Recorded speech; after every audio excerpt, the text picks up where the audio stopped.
Sign the contract, or I'll have your mother's fingers delivered to you one by one.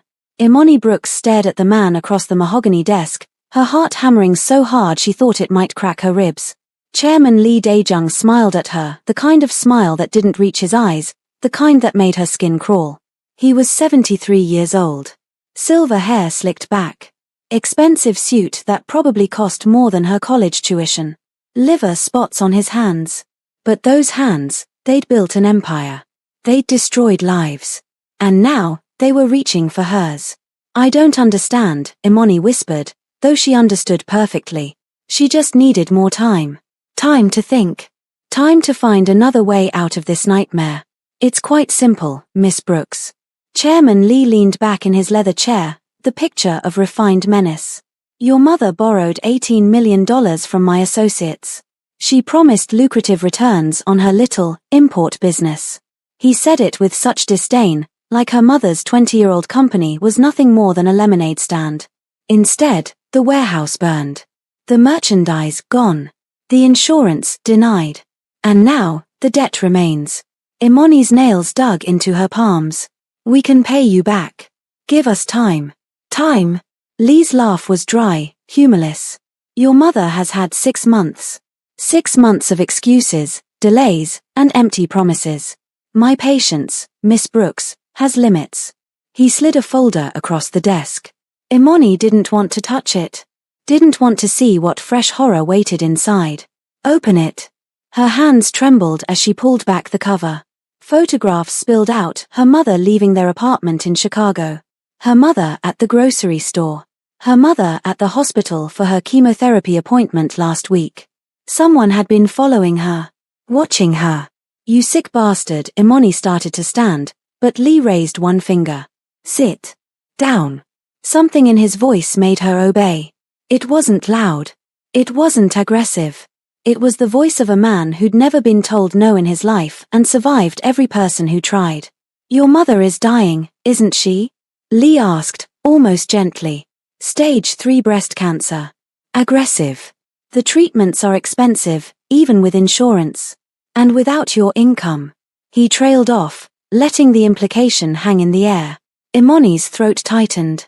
She dropped out of law school to help pay the bills. Started working double shifts at the restaurant. Sold everything that wasn't nailed down. It still wasn't enough. It was never enough. What do you want from me? The words came out broken. Lee's smile widened. I want you to marry me. The room tilted. For a moment, Imani thought she'd misheard. Marry him? This man was old enough to be her grandfather. This man was. I can see you're surprised. Lee stood and walked around the desk with slow, deliberate steps. Let me be clear about my expectations. He stopped in front of her. Too close. Close enough that she could smell his cologne, expensive, cloying, suffocating. I'm 73 years old, Miss Brooks, but I assure you I am very much alive. Very much. Capable. His eyes traveled down her body in a way that made bile rise in her throat. I've built my empire. I've crushed my enemies. And now, I want something beautiful to enjoy in my final years. You want a trophy, Imani said flatly. I want a wife.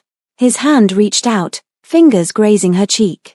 Imani flinched but didn't pull away. A young, beautiful, obedient wife who will warm my bed, bear my name, and stand beside me in public. In return, your mother's debt disappears. Her medical bills paid in full. A trust fund established for her care. And when I die. He paused, tilting his head. Well, let's just say widows in my world are very well taken care of. Imani jerked away from his touch. You want me to sleep with you. I want you to be my wife in every sense of the word. Lee returned to his chair, utterly unbothered by her disgust. The ceremony will be private. Immediate. You'll move into my estate in Los Angeles. You'll accompany me to social functions. You'll share my bed. And you'll smile while doing it. And if I refuse? Lee's expression hardened. Then your mother's debt will be collected. With interest. I'm told she's quite attached to her fingers. Her toes. Her teeth. He picked up a pen, clicking it idly. My associates are very creative when it comes to debt collection.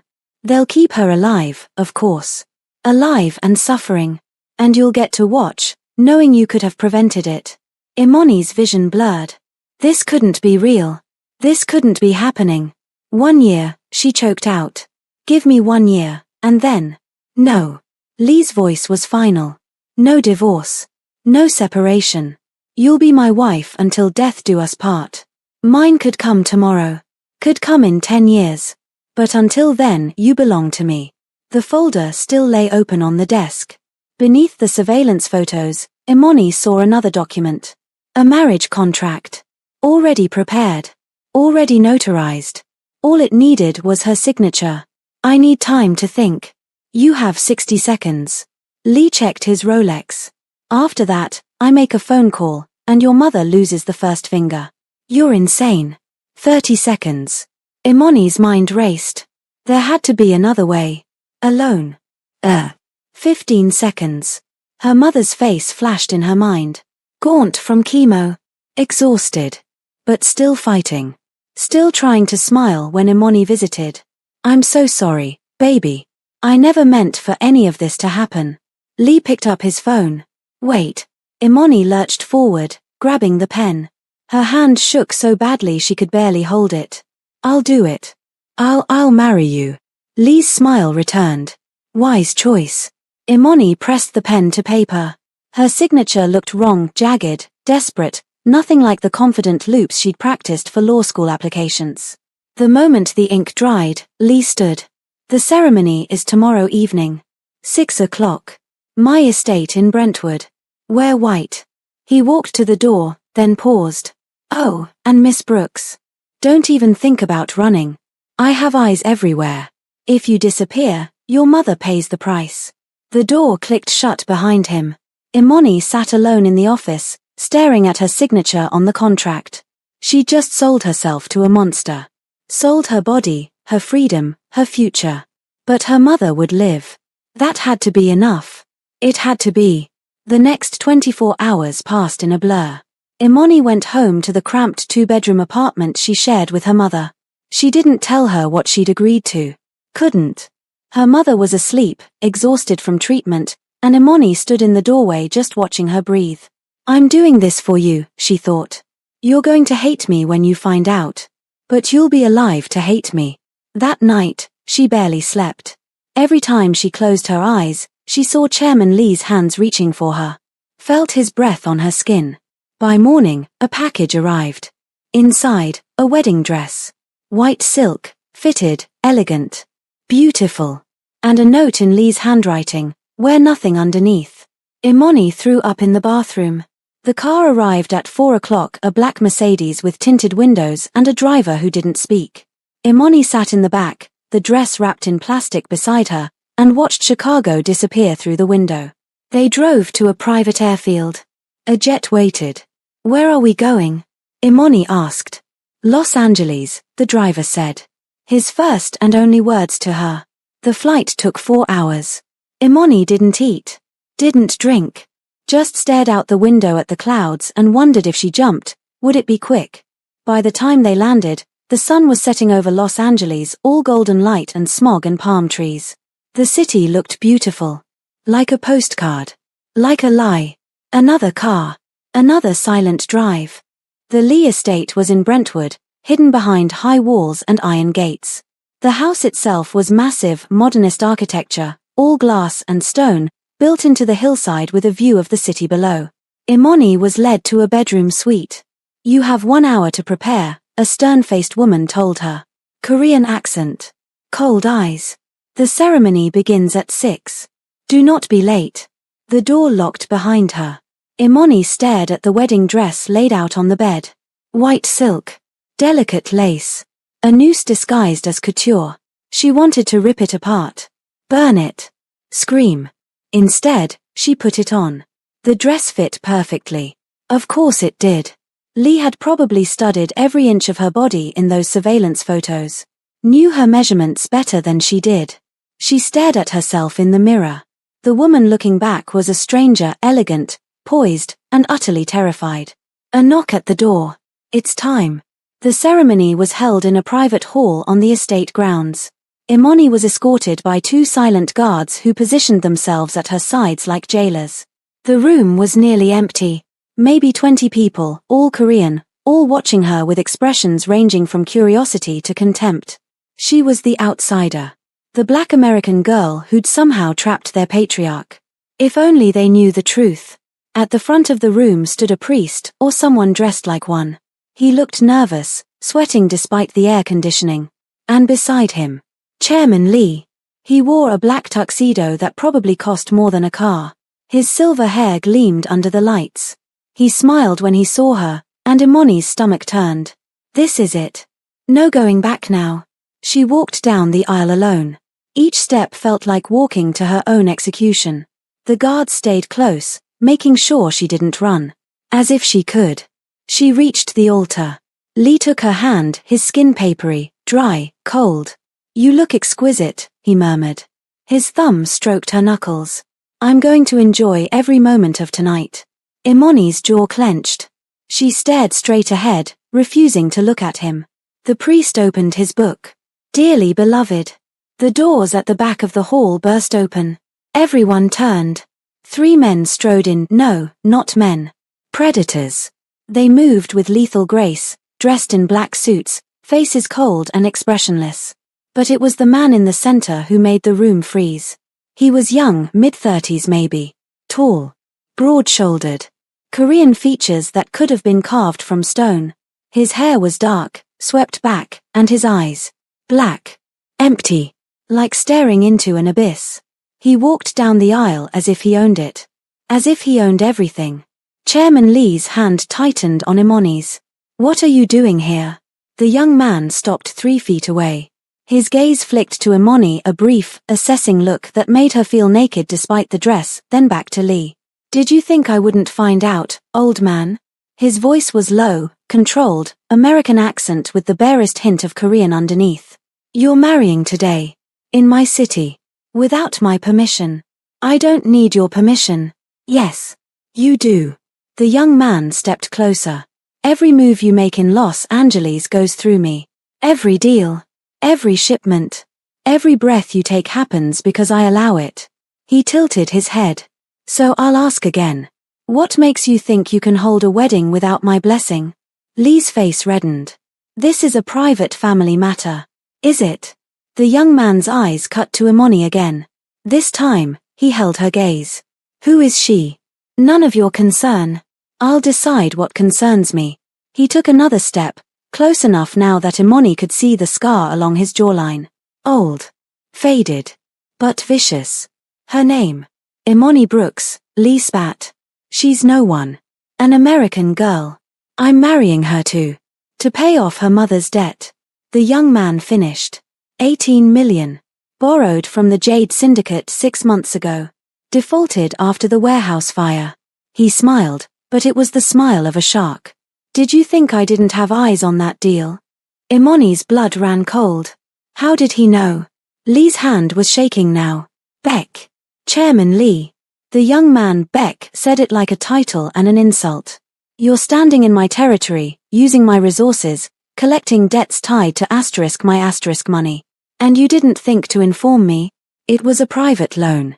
There are no private loans in Los Angeles. Beck's voice dropped to something deadly. Everything here belongs to me. One of Lee's guards stepped forward. Beck didn't even look at him. One of his own men moved, a blur of motion, and suddenly the guard was on the ground, unconscious. The room erupted. Gasps. Shouts. Beck raised one hand, and silence fell like a guillotine. Here's what's going to happen, he said calmly. This wedding is cancelled. The girl goes free. And you, Chairman Lee, will return to Korea and never set foot in my city again. No. Lee's voice shook with rage. No. She signed a contract. She's mine. She's not yours. Beck's eyes were black ice. She never was. Lee pulled Imani closer, his grip bruising. I paid for her. I own her. Beck moved. One moment he was 3 feet away. The next, his hand was wrapped around Lee's throat, slamming him against the altar. Imani stumbled back, heart racing. You don't own anything, Beck said softly. You're a guest in my city, old man. And you just overstayed your welcome. Lee clawed at Beck's hand, choking. You can't. I can. I will. Beck leaned in close. And if you ever come near her again, I'll gut you in front of your entire family. Do you understand? Lee's face was turning purple. I said, do you understand? A strangled nod. Beck released him. Lee collapsed, gasping, clutching his throat. Beck straightened his suit jacket and turned to Imani. Up close, he was even more terrifying. Beautiful, yes, devastatingly so, but there was nothing soft in those eyes. Nothing human. Come with me, he said. Imani didn't move. Who are you? Someone who just saved your life. He held out his hand. Now come. Before I change my mind.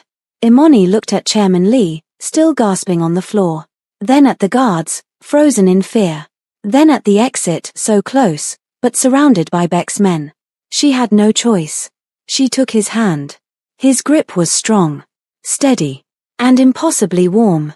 Beck led her down the aisle, past the stunned witnesses, and out into the Los Angeles night. A black SUV waited, engine running. Get in, Beck said. Where are we? In. Now. Imani climbed into the back seat. Beck slid in beside her, and the door slammed shut. The driver pulled away immediately, tires screeching. Imani's heart hammered. What just happened? Beck didn't answer. He pulled out his phone and made a call. Spoke rapid Korean. Ended the call. Then he turned to her, and for the first time, she saw something that might have been curiosity in his expression. Your mother, he said. Madam Brooks. Where is she? Chicago. Why? Because she lied to you. Beck's voice was flat. About everything. Imani's blood went cold. What are you talking about? Beck leaned back, studying her like she was a puzzle.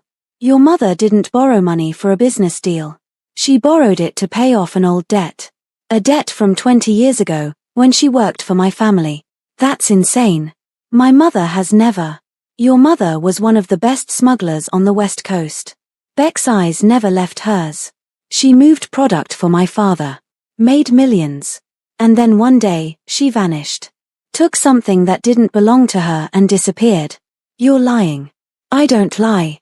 Beck pulled out a tablet, swiped through several photos, and held it up. Imani's world tilted. The woman in the photo was younger, mid-20s maybe, with bright eyes and a confident smile.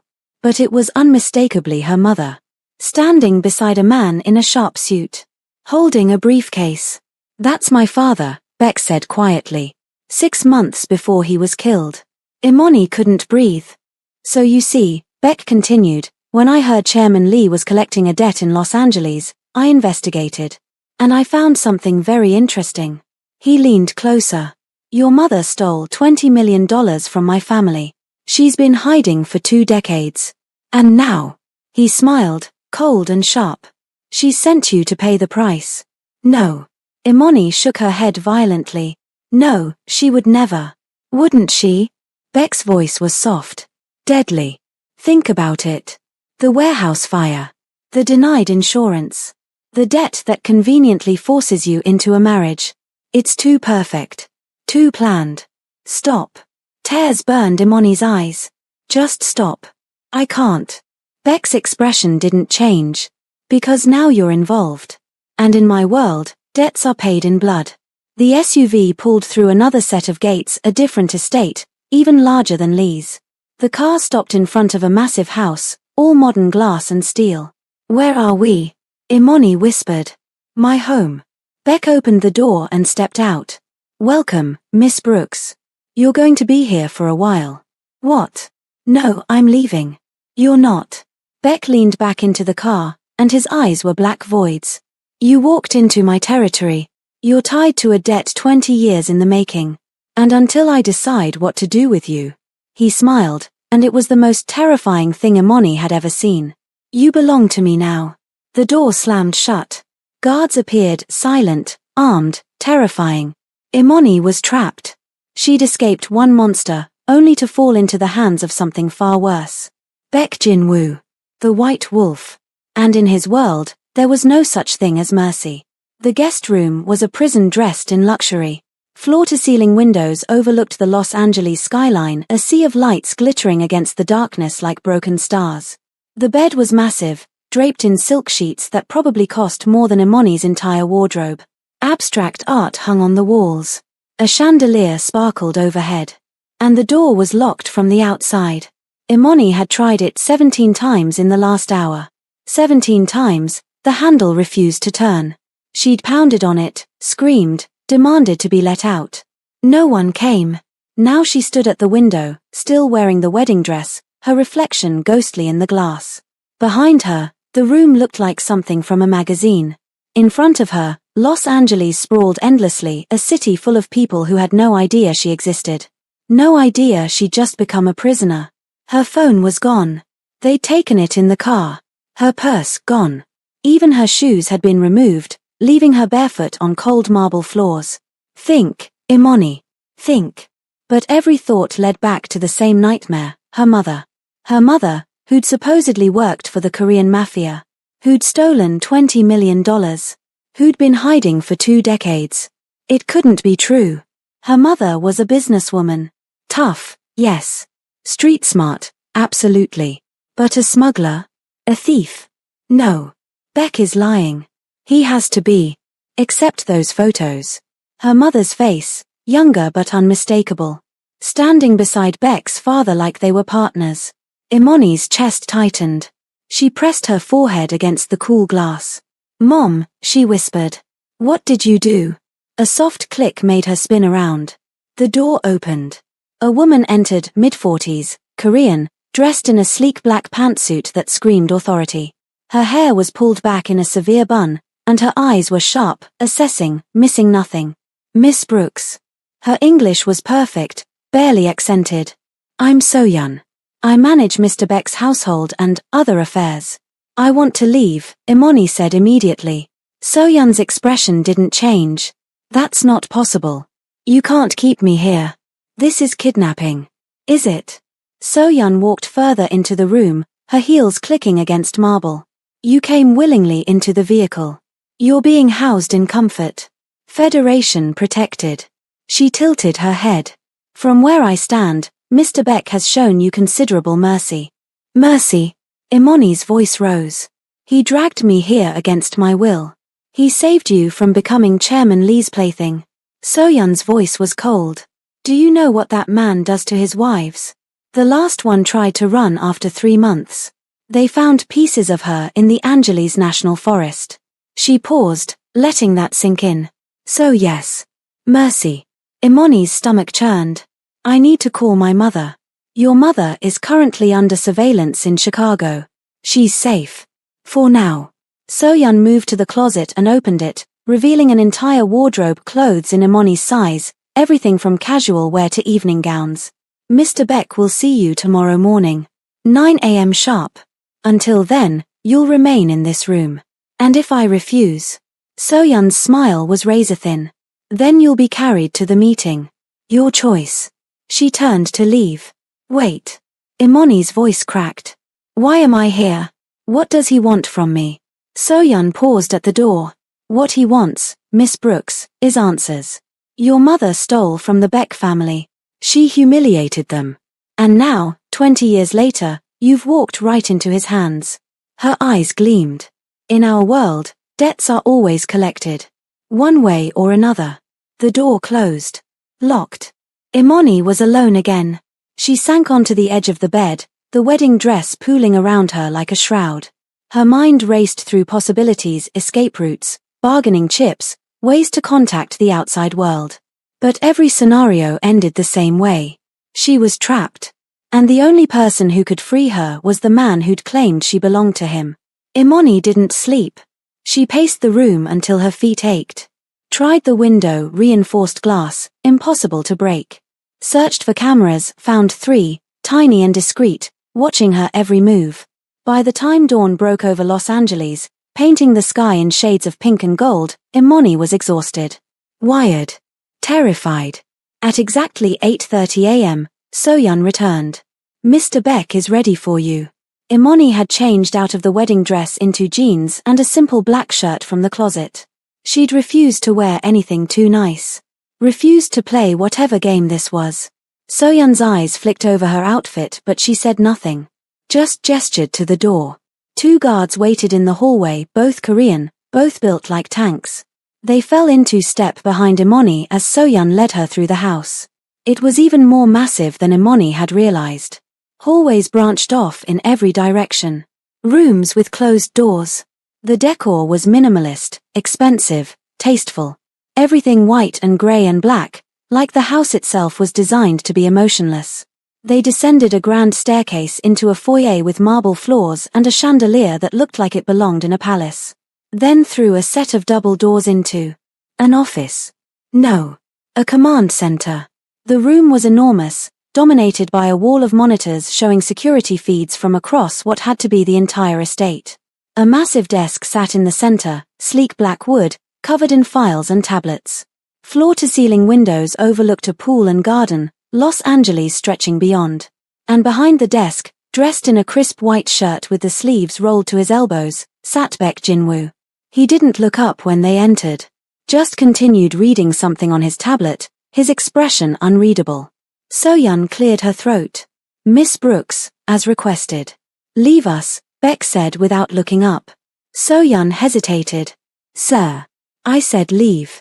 The woman's jaw tightened, but she bowed slightly and retreated. The guards followed, and the door clicked shut. Silence stretched between them. Imoni stood in the center of the room, refusing to sit, refusing to show fear even as her heart hammered. Finally, Baek set down the tablet and looked at her. In daylight, he was even more striking. Sharp cheekbones, strong jaw, that scar barely visible along his jawline. His eyes were dark, unreadable, but there was an intelligence behind them that was somehow worse than cruelty. This was a man who calculated, planned, never acted on impulse. Sit, he said. I'll stand.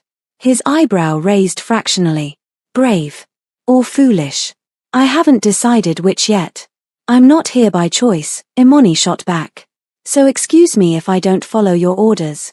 You're here because your mother's choices put you here. Baek leaned back in his chair, fingers steepled. And you'll sit, Miss Brooks, because standing makes you look like you're preparing to run. And if you run, he smiled, cold. My men will catch you before you reach the gate. And I'll have to decide whether you're worth the trouble of keeping alive. Imoni's blood went cold. But she moved to the chair opposite his desk and sat, spine straight, chin up. Better, Baek murmured. Now, let's talk about your mother. There's nothing to talk about. You're wrong about her. Am I? Baek opened a drawer and pulled out a thick file. He dropped it on the desk between them. Madam Brooks. Born in Atlanta. Moved to Los Angeles in 1999. Started working for my father's organization in 2000 as a courier. By 2003, she was running entire operations, moving product from Mexico to Seattle, from Seattle to Chicago. He opened the file, revealing photos, documents, receipts. She was good. One of the best. Made my father a lot of money. Imoni stared at the evidence. Her mother's face in photo after photo. Younger, harder, standing beside men in expensive suits. Loading trucks. Shaking hands with people who looked like criminals because they were criminals. No, Imoni whispered. Yes. Baek's voice was implacable. In 2005, your mother was given her biggest job yet. Transport 20 million in cash from Los Angeles to New York. A simple run. She'd done it a dozen times before. He flipped to another page. Except this time, she never arrived. The money vanished. She vanished. My father sent people looking for her. They searched for 3 years. He looked up, and his eyes were black ice. Until he was killed in 2008. And then, the search stopped. If she stole from you, why didn't you keep looking? Imoni demanded. Because I was 17 when my father died. Fighting to hold his empire together. Fighting off rivals who thought a teenage boy couldn't lead. Baek's jaw tightened. I had bigger problems than one missing smuggler. So I let it go. Assumed she'd died. Assumed the money was gone forever. He closed the file. And then 6 months ago, I get a report. Madam Brooks in Chicago. Running a legitimate import business. And suddenly owing $18 million to Chairman Lee's people. Imani's mind raced. That doesn't prove she stole from you. It proves she's alive. And it proves she needed money badly enough to borrow from Lee. Beck leaned forward. Why? What happened to the $20 million she stole? Where did it go? I don't know. Liar. I'm not lying. Imani's voice rose. I don't know anything about this. My mother built her company from the ground up. She worked her ass off. With stolen money, Beck interrupted. That's how she started, isn't it? The original capital for her business. $20 million, laundered through real estate and shell companies. He pulled out another document. I've had my people digging through her finances for the last 24 hours. Your mother is very good at hiding money, but not good enough. He slid the document across the desk. Imani's hands shook as she picked it up. Bank statements. Property records. All in her mother's name. All showing transactions from 2005 onward, deposits, purchases, investments. All funded by money that didn't exist before 2005. Oh my God, Imani breathed. Now you're starting to understand. Beck's voice was softer now. Almost gentle. Your mother stole from my family. She used that money to build a new life. And when that life collapsed, when the warehouse burned and the business failed, she borrowed more money she couldn't pay back. Money from men who don't forgive debts. He paused. And then she offered her daughter as collateral. No. Tears burned Imani's eyes. She wouldn't. She did. Beck's expression didn't change. The contract you signed with Chairman Lee? Your mother negotiated every term. She knew exactly what she was sending you into. Imani's world shattered. Her mother. Her mother who'd raised her alone. Who'd worked double shifts to send her to college. Who'd cried when Imani got into law school. That same mother had sold her to a predator. I'm going to be sick, Imani whispered. There's a bathroom through that door. Beck gestured to the left. Take your time. Imani stumbled to the bathroom and barely made it to the toilet before she vomited. Everything in her stomach, which was nothing, since she hadn't eaten, came up in painful heaves. When she finally stopped, she leaned against the cool tile floor, shaking. This can't be real. This can't be real. But it was. Everything Beck had shown her, the photos, the documents, the timeline, it all fit. All those years when her mother had been building the business, she'd been spending stolen money. All those times she'd been networking, she'd been covering her tracks. And when it all fell apart, she'd sacrificed her daughter to save herself. A soft knock on the door. Miss Brooks. Imani didn't answer. I'm sending food up to your room. You need to eat. Go to hell, Imani said hoarsely. Silence. Then, your anger is understandable. But it's misdirected. I'm not your enemy. Imani laughed bitterly. You're keeping me prisoner.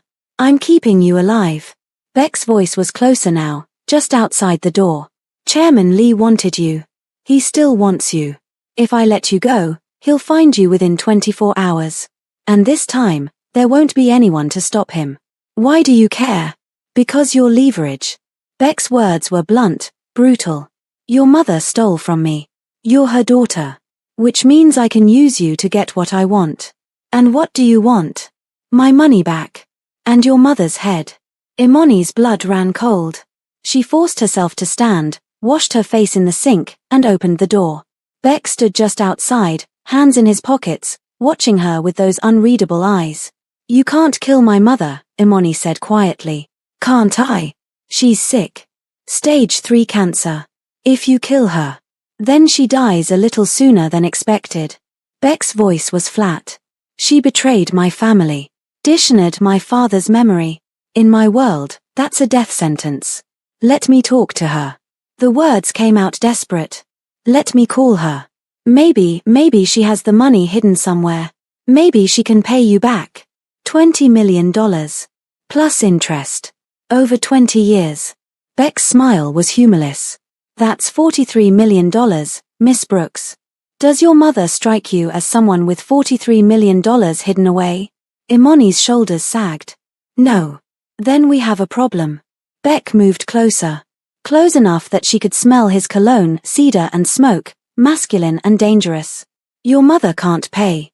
Which means the debt falls to you. I don't have that kind of money. I know. Beck tilted his head, studying her. But you have something else. Imani's heart raced. What? Yourself. The word hung in the air like a blade. You were going to marry Chairman Lee, Beck continued. You were prepared to sell yourself to save your mother. To endure an old man's touch, his bed, his degradation, all to clear a debt. His eyes never left hers. So here's my offer. Marry me instead. Imani's breath caught. What? Marry me. Be my wife. In public, in private, in every way that matters. Beck's voice was calm, businesslike. In exchange, I'll consider your mother's debt paid. She lives out her final months in peace. And you. He paused. You belong to me. That's insane. Is it? Beck's expression didn't change. You were willing to do it for Lee. A man who would have brutalized you, used you, destroyed you. I'm offering the same deal, but with rules. What rules? You live here. You accompany me to social functions. You play the role of dutiful wife. Beck's eyes darkened. And you share my bed when I require it. Imani's hands clenched into fists. You want me to be your whore. I want you to be my wife. Beck's voice hardened. There's a difference. A whore is temporary. A wife is permanent. And in my world, marriage is binding. No divorce. No separation. Until death. Why? Imani demanded. Why do you want this? You could have anyone. I don't want anyone. Beck moved even closer, and Imani's back hit the doorframe. She was trapped. I want you. Because you're your mother's daughter. Because every time I look at you, I'll remember what she took from me. And every time I touch you. His hand reached up, fingers ghosting along her jaw. I'll be taking something back. Imani jerked away from his touch. You're sick. I'm practical. Beck lowered his hand. You have two choices, Miss Brooks. Marry me, and your mother lives. Refuse, and I'll have her killed within the week. Then I'll sell you to the highest bidder. There are plenty of men like Chairman Lee who'd pay a fortune for someone like you. Tears burned Imani's eyes. I hate you. You don't know me well enough to hate me yet. Beck stepped back, giving her space. But you will. In time. He turned and walked back to his desk, leaving Imani trembling in the bathroom doorway. You have until tonight to decide, Beck said without looking at her. 9 p.m. Come to my office with your answer. Choose wisely. Soyeon appeared at the door. Miss Brooks. I'll escort you back to your room. Imani followed numbly, her mind spinning. Marry Beck Jin-woo. The White Wolf. The man who wanted revenge against her mother. Or let her mother die. Some choice. At 8:55 p.m., Imani stood outside Beck's office, her hand raised to knock. She'd spent the entire day in her room, pacing, thinking, screaming into pillows. She'd tried to find another way out. Tried to think of a plan, an escape, anything. But every scenario ended the same way. Her mother would die. And Imani couldn't let that happen. No matter what her mother had done, the lies, the theft, the betrayal, she was still Imani's mother. Still the woman who'd raised her. Still the woman fighting cancer. Imani couldn't sentence her to death. Even if it meant selling herself to a monster. She knocked. Enter. Beck sat behind his desk, reading something on his tablet. He looked up when she entered, and his expression gave nothing away. Miss Brooks. Right on time. Imani closed the door behind her and walked to the center of the room. She dressed carefully, black jeans, a simple white blouse, her hair pulled back. Armor, of a sort. I have my answer, she said. Beck set down the tablet. I'm listening. I'll marry you. The words tasted like ash. But I have conditions. His eyebrow raised. You're negotiating? You said marriage. That means partnership. Which means I get a say. Imani's voice was steadier than she felt. So here are my terms. You leave my mother alone. Completely. No surveillance. No threats. She lives out her life in peace. Agreed. Second. I want to talk to her. Once a week. Phone calls. Video calls. Whatever. But I need to know she's okay. Agreed. Third. Imani took a breath. You don't touch me unless I consent. I'll share your bed if required. I'll play the role in public. But behind closed doors, I need boundaries. Beck was silent for a long moment. Then he stood and walked around the desk, stopping a few feet from her. No, he said quietly. Imani's heart sank. What? I agree to the first 2 terms. But the third, no. Beck's eyes were dark, intense. You'll be my wife, Miss Brooks. In every sense. No negotiations. No boundaries. That's marriage. Beck's voice was calm, matter-of-fact. I'll always need your consent, of course. I'm not an animal. Imani's hands shook with rage. You're a monster. I'm a businessman. Beck tilted his head. And I'm offering you a better deal than Chairman Lee ever would. He would have taken you by force. Hurt you. Degraded you. I'm asking for your consent with the understanding that refusing has consequences. That's not consent. It's the only kind you're going to get. Beck's expression didn't change. So, do we have a deal? Or do I make a phone call to Chicago? Imani closed her eyes.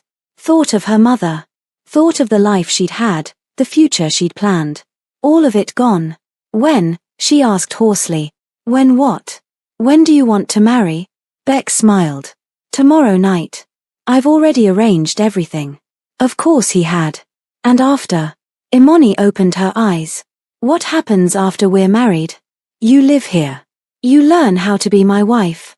You accompany me to functions, meetings, events. You smile. You don't embarrass me. Beck's voice was even, controlled. And in private, you do as I say. Without question. Without hesitation. And if I refuse, then I'll remind you what's at stake. Beck stepped closer. Your mother's life hangs by a thread, Miss Brooks. I'm the one holding the scissors. Remember that. Imani's jaw clenched. I'll remember. Good. Beck returned to his desk. So-Yun will help you prepare tomorrow. The ceremony is at 8 p.m. private. Immediate family only. I thought you said. My family. Not yours. Beck's eyes glinted. Your mother doesn't get to see you married. She doesn't get to know where you are. That's part of the deal. She'll worry. She should have thought of that before she sold you. Beck's voice was cold. Now leave. I have work to do. Imani turned and walked to the door, her legs shaking. Miss Brooks. She paused, hand on the handle. Tomorrow night, Beck said quietly, you become mine. Permanently. Irrevocably. There's no going back from this. No divorce. No escape. He paused. So if you're going to run, do it now. Before it's too late. Imani looked back at him. And my mother dies screaming. Imani's hand tightened on the door handle. Then she pulled it open and walked out. She didn't run. There was nowhere to run to. The next day passed in a blur of preparation. So-Yun arrived at dawn with a team, stylists, seamstresses, makeup artists. They descended on Imani like a swarm, measuring, pinning, painting. Mr. Beck wants you perfect, So-Yun said as they worked. You represent him now. His status. His power. I'm not a doll, Imani muttered. No. You're a weapon. So-Yun's eyes met hers in the mirror. And weapons must be sharp. The dress they'd chosen was stunning white silk, form-fitting, with a high neck and long sleeves. Elegant. Modest. But it clung to every curve, leaving nothing to the imagination. I look like a virgin sacrifice, Imani said bitterly. So-Yun's lips twitched. Accurate. By evening, Imani barely recognized herself. Her hair was styled in intricate braids, woven with tiny white flowers. Her makeup was flawless, smoky eyes, nude lips, skin glowing. Diamond earrings sparkled at her ears, a gift from Beck. She looked like a bride. She felt like a prisoner. At 7:45 p.m., So-Yun led her downstairs to a different room, a private chapel on the estate grounds. Small. Intimate. Lit by candles. About 20 people filled the pews. All Korean. All watching her with expressions ranging from curiosity to disdain. And at the altar, dressed in a black tuxedo that made him look like a dark prince, stood Baek Jinwoo. He didn't smile when he saw her. Just watched with those unreadable eyes as she walked down the aisle alone. No music. No fanfare. Just the sound of her heels on marble and her heart breaking with every step. She reached the altar. Beck's hand extended, and she took it. His grip was warm. Steady. You came, he murmured. Did I have a choice? No. His thumb stroked her knuckles. But I'm glad you understand that. The priest began speaking in Korean. Imoni didn't understand a word. But she understood the rhythm. The cadence. Marriage vows. Binding. Permanent. When the priest gestured to Beck, he spoke in Korean a long string of words that sounded like promises. Or threats. Then the priest turned to Imoni. Repeat after me, Beck said quietly, translating. I, Imoni Brooks, take you, Beck Jinwoo, as my husband. To honor and obey. In this life and the next. Until death claims us both. Imoni's throat tightened. Beck's hand tightened on hers. A warning. I, Imoni Brooks, she forced out, take you, Beck Jinwoo, as my husband. To honor and obey. In this life and the next. Until death claims us both. The priest nodded, satisfied. He said something else in Korean. Beck reached into his pocket and pulled out a ring platinum with a massive black diamond. He slid it onto Imoni's finger. It was the most beautiful thing she'd ever seen. And the heaviest. The priest spoke again. Beck translated. You may kiss the bride. Imoni's breath caught. Beck stepped closer, his hand cupping her face. His thumb traced her cheekbone, and for a moment, something almost human flickered in his eyes. Then he leaned in and kissed her. It wasn't gentle. Wasn't soft. It was possession. Pure and absolute. His lips claimed hers, his hand fisting in her hair, pulling her closer. Imoni gasped against his mouth, and he deepened the kiss, his tongue sliding against hers in a way that made her knees weak. When he finally pulled back, her lips were swollen, her breath ragged. Beck's eyes were dark with something dangerous. Mine, he whispered against her lips. Now and always. The guests erupted in applause. Imoni stood frozen, Beck's arm around her waist, the ring heavy on her finger. She just married the White Wolf. And there was no going back. The reception was worse than the ceremony. Beck's family descended on them, aunts, uncles, cousins, all speaking rapid Korean, all studying Imoni like she was an exotic animal in a zoo. She smiled. Nodded. Pretended she wasn't dying inside. Beck stayed close, his hand always on her, her waist, her back, her hand. Claiming her. Marking her as his in front of everyone. You're doing well, he murmured during a brief moment alone. Go to hell, Imoni said through her smile. His laugh was soft, dark. We're already there, Mrs. Beck. Mrs. Beck. The name felt like shackles.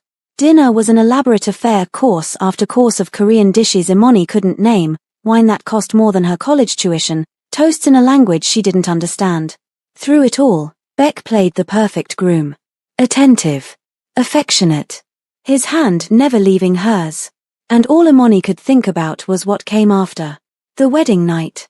When the clock struck midnight, Beck stood and offered his hand. It's time, he said quietly. The guests erupted in knowing laughter. Catcalls. Someone shouted something in Korean that made everyone howl. Imoni's face burned. Beck led her out of the reception hall, through the house, up a grand staircase. They passed her guest room, still locked, and continued down another hallway.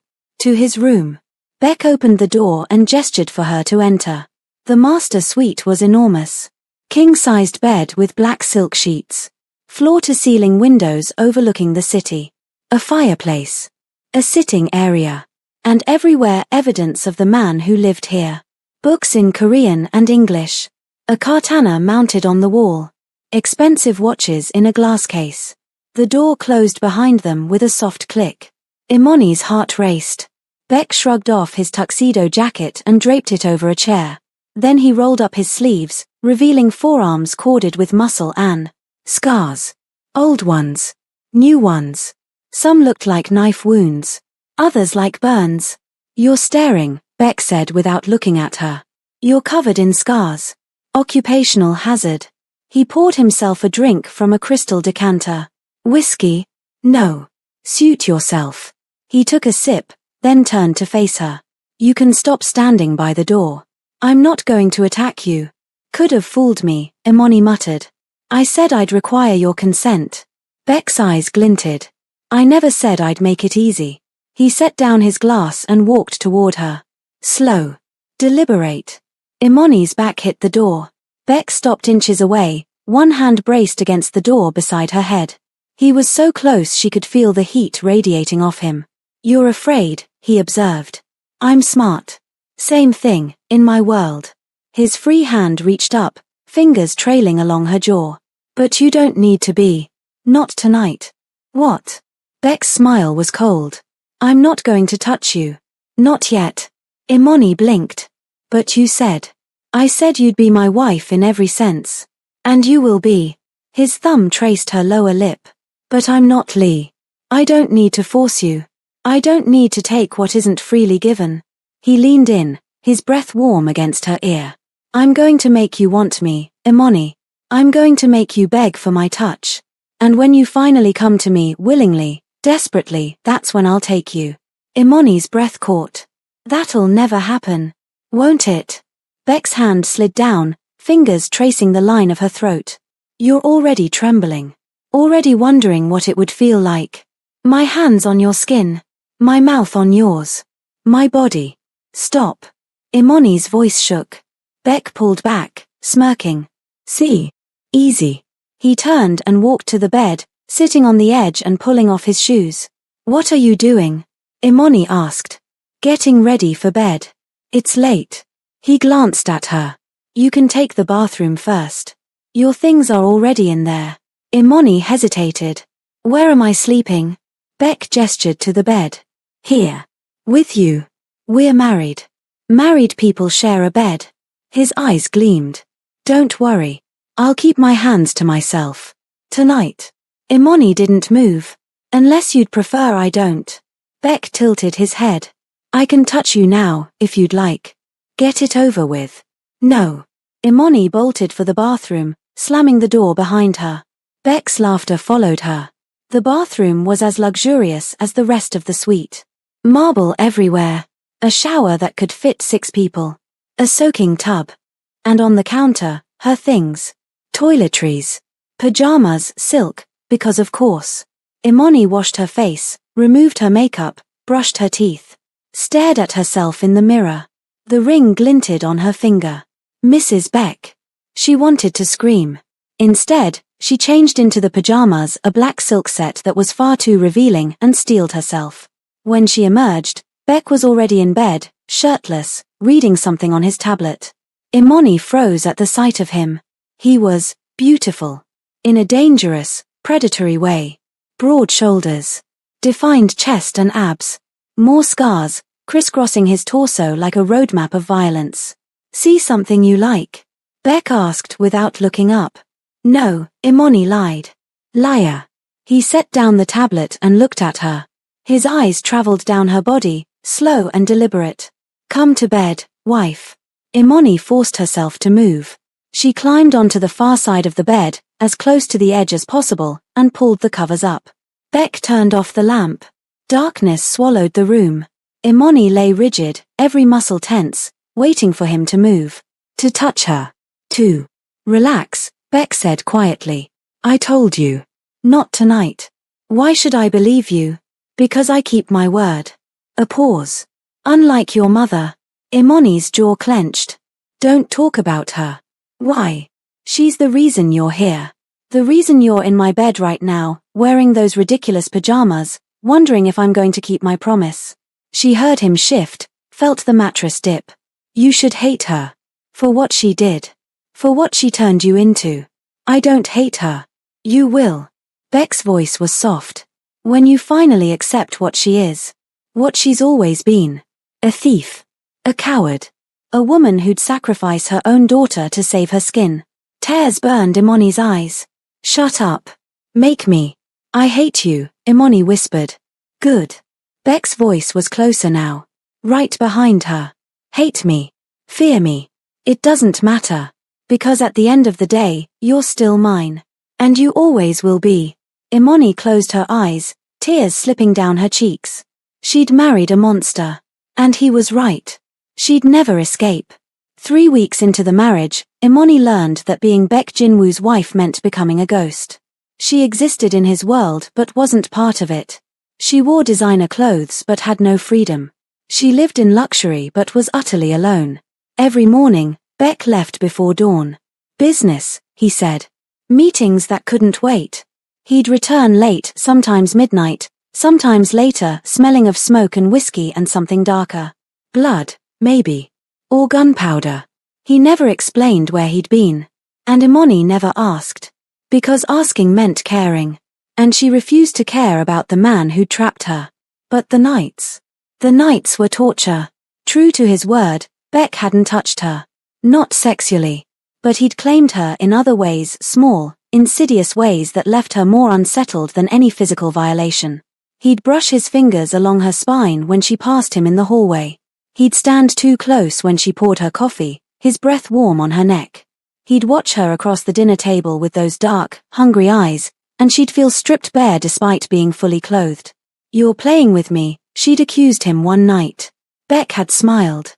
"I'm reminding you what you are. Mine." Now, 3 weeks later, Imoni sat in the breakfast room, pushing scrambled eggs around her plate, when Soyeon entered. "Mrs. Baek. Mr. Baek requests your presence in his office." Imoni's stomach tightened. He'd been gone for 2 days on business in San Francisco. She'd actually slept well for the first time since the wedding. Of course that couldn't last. She found Baek behind his desk, looking as devastatingly handsome as ever in a charcoal suit. But there was something different about him today, a tension in his shoulders, a darkness in his eyes. "You wanted to see me?" Imoni asked from the doorway. "Close the door." She obeyed, anxiety crawling up her spine. Baek stood and walked around the desk, holding a tablet. "I have a gift for you. I don't want anything from you. You'll want this." He held out the tablet. Imoni hesitated, then took it. The screen showed a video feed, grainy, black and white. A hospital room. And in the bed. "Mom," Imoni breathed. Her mother looked terrible. Thinner than Imoni remembered, the chemo ravaging her body. But she was alive. Smiling weakly at a nurse who was checking her for. "She's at Northwestern Memorial in Chicago," Baek said quietly. "Private room. The best oncology team money can buy. All expenses paid." Imoni's hands trembled. "You said I could talk to her. And you will. Tomorrow. I've arranged a video call." Baek moved closer. "But first, you need to understand something." "What?" "Your mother lied to you about more than just the theft." Baek's voice was cold. "She lied about your father." Imoni looked up sharply. "My father's dead. He died when I was 2. He didn't die. He was killed." Baek pulled out another file, thinner than the last one, but somehow more ominous. "Your father was a black American. And he worked for my father." The room tilted. "No," Imoni whispered. "Yes." Baek opened the file, revealing a photo. A young man with kind eyes and a bright smile. Standing beside Imoni's mother, both of them young and happy. "He was one of my father's best men. Loyal. Efficient. And he fell in love with your mother when she joined the organization." Imoni stared at the photo. The man looked familiar. In the shape of his eyes. The curve of his smile. In her own reflection. "My father approved the relationship," Baek continued. "Even attended their wedding. You were born a year later. And for a while, everything was perfect." His expression hardened. "Until your mother decided $20 million was worth more than her family." "What are you saying?" "I'm saying your mother didn't just steal money. She killed your father to get it." The words landed like a bomb. Imoni stumbled back, shaking her head. No, that's the truth." Baek's voice was relentless. "Your father discovered what she was planning. He tried to stop her. And she shot him. Made it look like a hit from a rival gang. Then she took you and the money and disappeared." "You're lying." "Read the file." Imoni's hands shook as she took it. Inside were police reports. Autopsy findings. Witness statements all in Korean, but with English translations clipped to each page. Park Minute-jun, gunshot wound to the chest. Close range. No sign of struggle. Suspected shooter, unknown female associate. Last seen with Madam Brooks. Oh my God, Imani breathed. Your mother is a murderer, Beck said quietly. She killed your father. She stole from my family. And then she raised you on blood money, all while playing the victim. Imani sank into a chair, the file slipping from her fingers. Everything she'd known, every memory, every story her mother had told her about her father's tragic death, it was all a lie. Why are you telling me this? Imani asked hoarsely. Because tomorrow, you're going to talk to her. And when you do, you're going to ask her about your father. Beck crouched in front of her, his eyes level with hers. And you're going to watch her lie to your face. Again. I can't. You can. You will. His hand cupped her face, forcing her to look at him. Because you need to understand, Imani. Your mother doesn't love you. She never did. You were always just a pawn. A tool. And when you stopped being useful, she sold you. Tears streamed down Imani's face. But I'm not her, Beck continued, his voice softer now. I won't sell you. I won't abandon you. You're mine, and I protect what's mine. You don't protect me. You own me. In my world, Beck said, his thumb wiping away a tear, they're the same thing. The video call was set up in Beck's office the next morning. Imani sat in front of the large monitor, her heart hammering, while Beck stood behind her, silent, watchful, a constant presence. The screen flickered to life. And there was her mother. Baby. Madam Brooks's face lit up despite her obvious weakness. Oh, baby, I've been so worried. Mom. Imani's voice cracked. Are you okay? Where are you? That Chairman Lee, he said you were with him, but then everything went dark. I'm not with Lee. Imani forced the words out. I'm in Los Angeles. Her mother's face changed. Los Angeles? What? Who are you with? Beck Jinwoo. The color drained from her mother's face. No. No, baby, you need to run. I can't run. I'm married to him. Silence. Then, what? He stopped the wedding to Lee. And then he made me an offer. Marry him, or he'd kill you. Imani's hands clenched in her lap. So I married him. Oh my God. Her mother's face crumpled. Oh my God, Imani, I'm so sorry. Are you? Imani's voice hardened. Are you really sorry, Mom? Of course I am. Then tell me the truth. Imani leaned forward. Tell me about Park Minute-jun. Her mother went rigid. Tell me about my father. Your father's dead, I told you. You told me he died in a car accident. But that was a lie, wasn't it? Imani's voice rose. He didn't die in an accident. He was murdered. Shot at close range. And you were the last person seen with him. Her mother's eyes filled with tears. Who told you? Is it true? Imani demanded. Did you kill my father? It's not that simple. Yes or no, Mom? Did you kill him? A long, horrible silence. Then, quietly, yes. The word shattered something in Imani's chest. But you don't understand, her mother rushed on. He was going to turn me in. I was trying to leave, to give us a better life, and he said he'd tell Beck's father everything. He was going to get me killed. So you killed him first. Imani's voice was hollow. I didn't have a choice. You always have a choice. Imani's hands slammed on the desk. You chose money over my father. You chose lies over truth. And then you chose to sell me to save yourself. I was trying to protect you. By offering me to Chairman Lee? Imani's laugh was broken. By letting him buy me like property? That's protection. I thought it would be 1 year, and then you'd be free, and would have enough money to disappear again. Again. Imani repeated the word. We'd disappear again. Like we've been doing my whole life. Running from the people you stole from. Living on my father's blood money. She stood, shaking. You made me an orphan. You made me a criminal's daughter. And then you made me a prisoner. Imani, please. I don't want to hear it. Imani's voice broke. I don't want your excuses. Your justifications. You killed my father. You stole everything. And you've been lying to me my entire life. I love you. No, you don't. Imani's tears fell freely now. You love yourself. You've always loved yourself more than anyone else. More than Dad. More than me.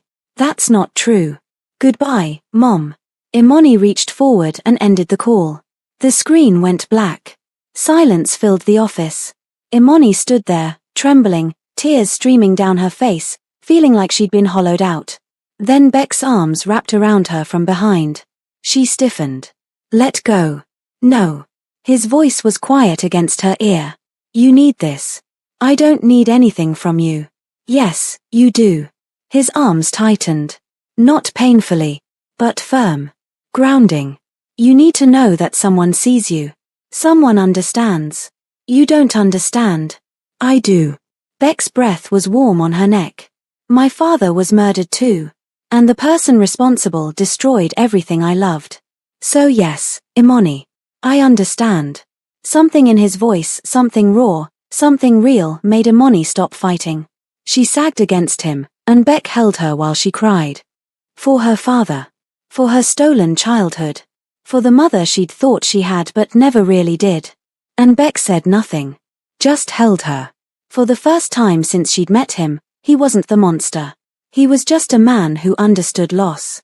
2 days later, everything went to hell. Imani was in the library, a massive room filled with books in Korean, English, and Japanese, trying to lose herself in fiction when Soyeon burst through the door. Mrs. Beck. We need to move you. Now. Imani looked up, startled. What? Now. Soyeon grabbed her arm, pulling her to her feet. The estate is compromised. What are you talking about? Gunshots. Distant but unmistakable. Imani's blood ran cold. Soyeon pulled a gun from her jacket. Stay behind me. They moved through the hallways, Soyeon leading, her weapon raised. More gunshots echoed through the house, closer now. Shouts in Korean. The sound of breaking glass. What's happening? Imani gasped. Enemies. They're here for you. Me. You're Mr. Beck's weakness now. Soyeon shoved her into a small room, some kind of safe room, with reinforced walls and a heavy door. Stay here. Don't open this door for anyone except me or Mr. Beck. Where is he? Fighting. Soyeon's eyes were hard. Lock the door behind me. She left, and Imani slammed the door, engaging the heavy lock. Then she stood in the darkness, listening to the sounds of war outside. Minutes passed. Or hours. Imani couldn't tell. More gunshots. Screams. The sound of something exploding. Then silence. Horrible, suffocating silence. Imani pressed her ear to the door, listening. Footsteps. Heavy. Multiple people. Mrs. Beck. A voice called. Korean accent. Not Beck. Not Soyeon. Imani held her breath. We know you're in there. Open the door. Silence. Mr. Lee sends his regards. Imani's heart stopped. Chairman Lee. The door shuddered as something slammed into it. Once. Twice. The lock held, but barely. Imani looked around the safe room frantically. No windows. No other exits. Nothing but a small air vent. The door exploded inward. 3 men rushed in, dressed in black, faces covered. One grabbed Imani before she could scream, hand clamping over her mouth. Got her, he said into a radio. They dragged her out of the safe room, through the destroyed hallways. Bodies lay everywhere, Beck's men, dead or dying. The house was a war zone. Outside, a van waited. They threw Imani inside, and she landed hard, gasping. The door slammed shut. The van started moving. Imani pushed herself up, heart racing, mind spinning. This is it. They're taking me to Lee. And Beck. Was he dead? Was Soyeon? The van drove for what felt like hours. Imani tried the doors, locked. The windows, reinforced. She was trapped. Finally, the van stopped. The doors opened, and rough hands pulled her out. They were in a warehouse district, abandoned buildings, broken streetlights, the smell of the ocean nearby. One of the men pushed her forward, toward a large warehouse. Inside, it was cavernous, empty except for a single chair in the center. And standing beside it, leaning on a cane, was Chairman Lee. He looked even older than Imani remembered. Frailer. But his eyes burned with something vicious. Miss Brooks, he said, smiling. Or should I say, Mrs. Beck? Such a short marriage. What a pity.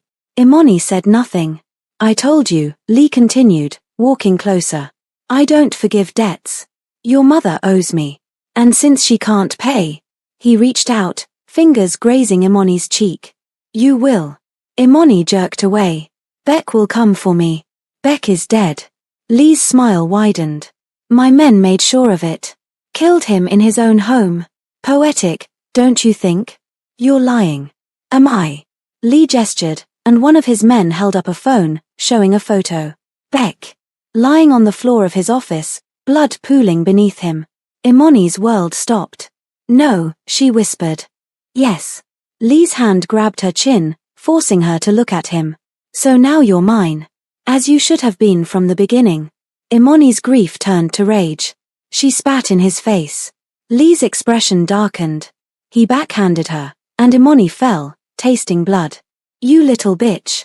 I'd rather die than let you touch me, Imani snarled. That can be arranged. Lee nodded to his men. Tie her up. I'll deal with her later. After I've decided whether she's worth keeping alive. They dragged Imani to the chair and bound her wrists and ankles with zip ties. Then they left, locking the warehouse door behind them. Imani was alone. She slumped in the chair, tears streaming down her face. Beck was dead. The monster who'd trapped her. The man who'd held her while she cried. The husband she'd hated and started to understand. I'm sorry, she whispered to the empty warehouse. I'm sorry I didn't. A sound. Soft. Almost imperceptible. Metal on metal. Imani's head snapped up. The skylight. Someone was opening the skylight. A figure dropped through, silent, graceful, landing in a crouch. Then stood. Tall. Broad-shouldered. Moving with lethal purpose. Imani's breath caught. Beck. He stepped into the dim light, and yes, it was him. Alive. Bloodstained. Furious. And behind him dropped 3 more figures. His men. You're alive, Imani breathed. Beck crossed the distance between them in seconds, pulling a knife and cutting through her restraints. Of course I'm alive, he said quietly. Did you think I'd die that easily? But the photo. Staged. We knew they were coming. Beck pulled her to her feet, his hands checking her for injuries. When he saw the blood on her lip, his expression turned murderous. Who hit you? Lee. Where is he? Outside, I think. Beck turned to his men, speaking rapid Korean. They nodded and disappeared. Then he looked back at Imani, and something in his eyes made her chest tighten. You came for me, she whispered. Of course I did. Beck's hand cupped her face. You're mine.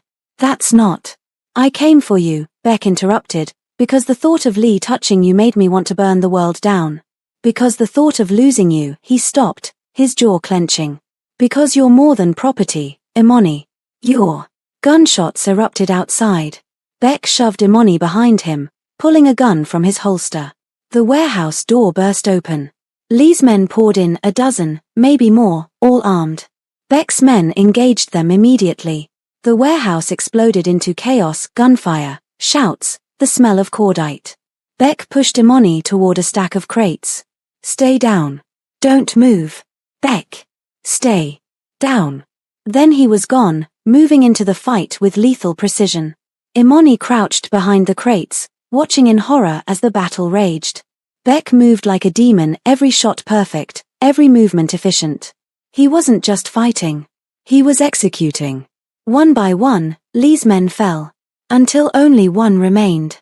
Chairman Lee himself, clutching a gun with shaking hands. Beck walked toward him slowly. Predatory. You came into my city, Beck said quietly. You attacked my home. You took my wife. She was mine first. She was never yours. Beck's voice was ice. She's mine. And you just signed your death warrant. Lee raised the gun. Beck moved. A single shot. Lee dropped, clutching his knee, screaming. Beck stood over him, gun aimed at his head. Please, Lee gasped. Please, I'll give you anything. There's nothing you have that I want. Beck's finger tightened on the trigger. Except your death. Beck. Imani's voice cut through the warehouse. He paused, glancing back at her. She stood, walking toward him despite the carnage around them. Don't, she said quietly. He tried to take you. I know. Imoni stopped beside him. But if you kill him like this, you'll regret it. I won't. Yes, you will. Imoni's hand touched his arm. Because that's not who you are. You're not a monster. She paused, the words catching in her throat. You're the man who held me when I cried. Who protected me. Who came for me. Beck stared at her, something raw and vulnerable flashing in his eyes. Then he lowered the gun. He lives, Beck said to his men.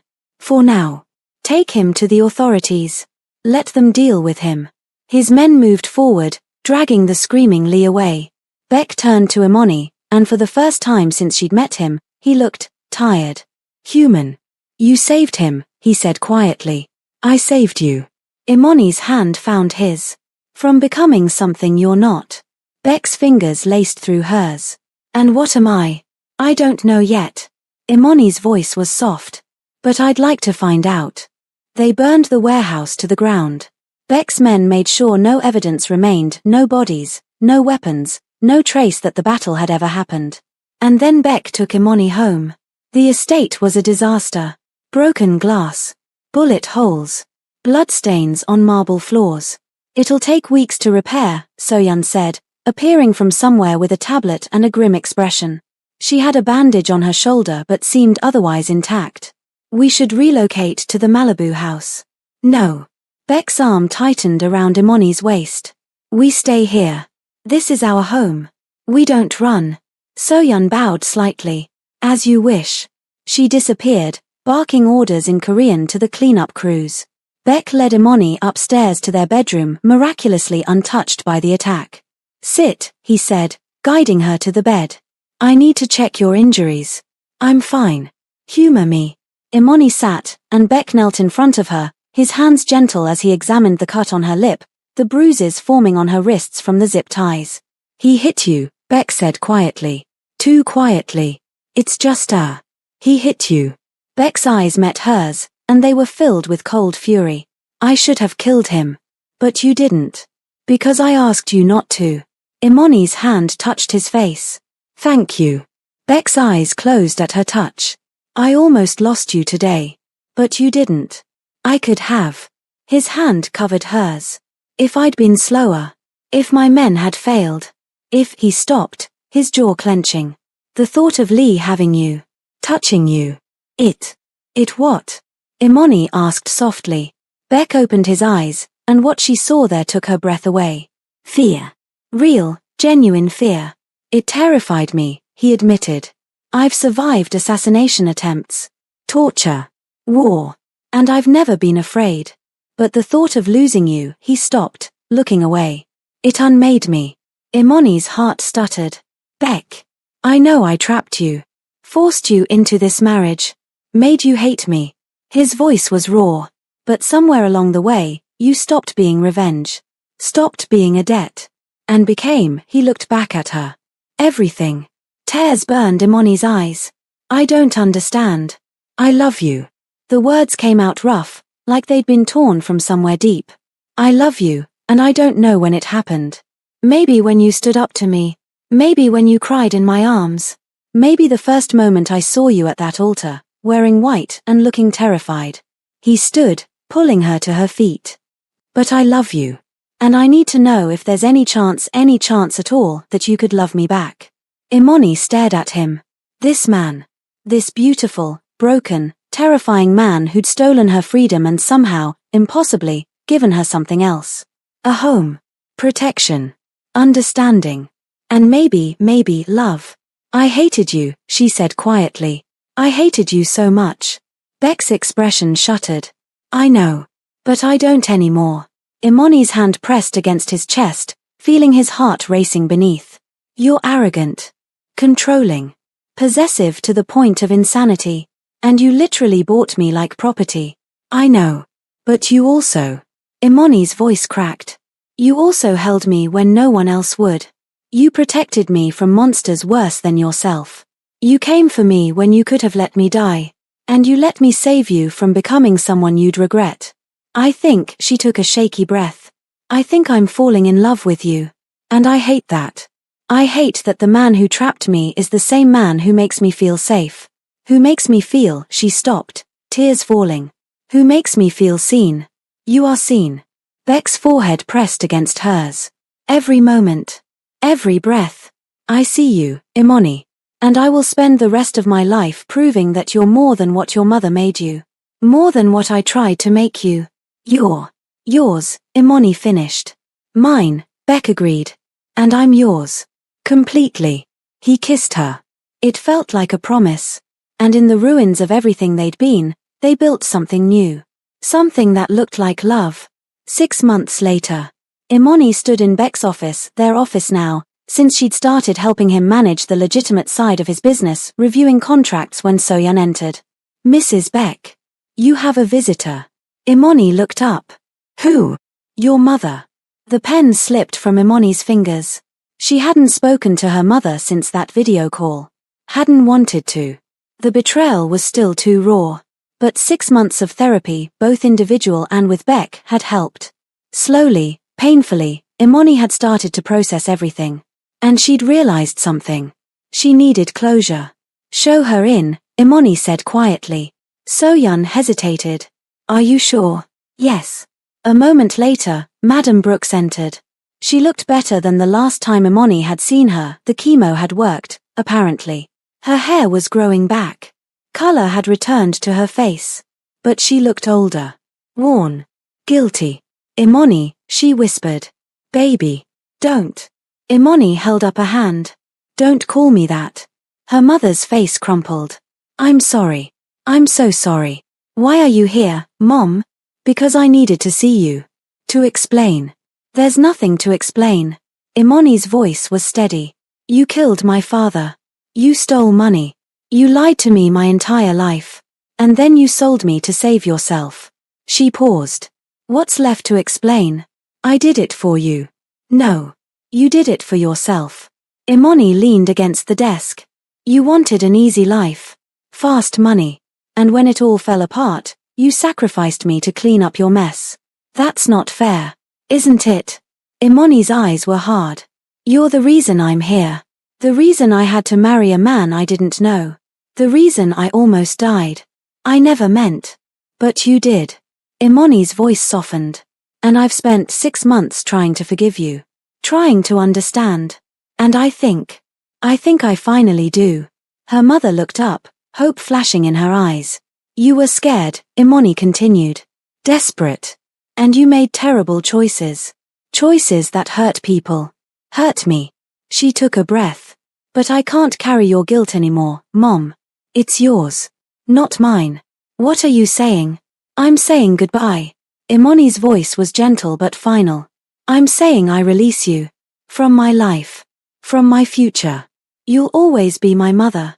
But you're not my family anymore. Imani, please. Beck paid your medical bills. Set up a trust fund for your care. You'll be comfortable for the rest of your life. Imani walked to the door, opening it. But this is the last time we'll see each other. Her mother stood, tears streaming down her face. Don't do this. I have to. Imani's own tears fell. Because if I don't, I'll never be free. And I deserve to be free.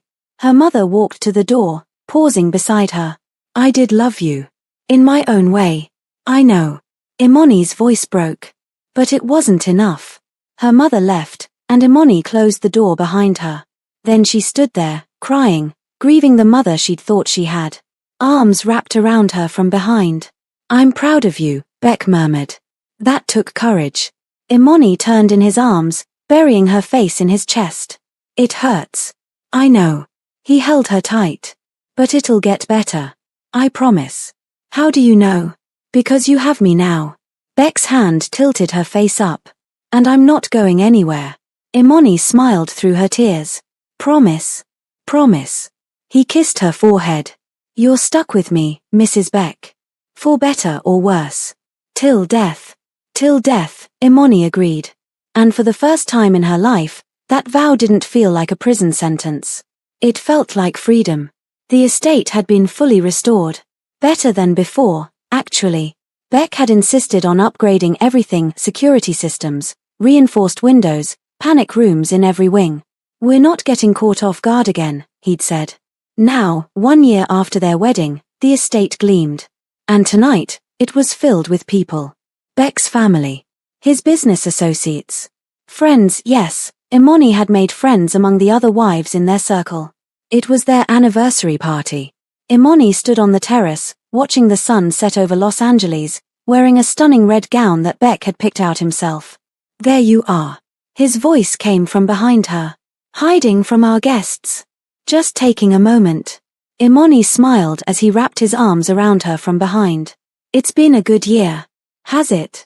Beck's lips brushed her neck. Even the part where I'm overbearing and possessive? Especially that part. Imani laughed. Though the therapy is helping. Couples therapy was your idea. And you hate it. I don't hate it. Beck turned her in his arms. I just think the therapist takes your side too often. That's because you're wrong too often. Impossible. He kissed her, slow and deep. I'm never wrong. See? This is exactly what Dr. Park was talking about.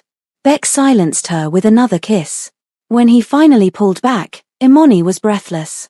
I have something for you, Beck said. Another gift. You've already given me too much. It's not jewelry. He pulled an envelope from his jacket. Open it.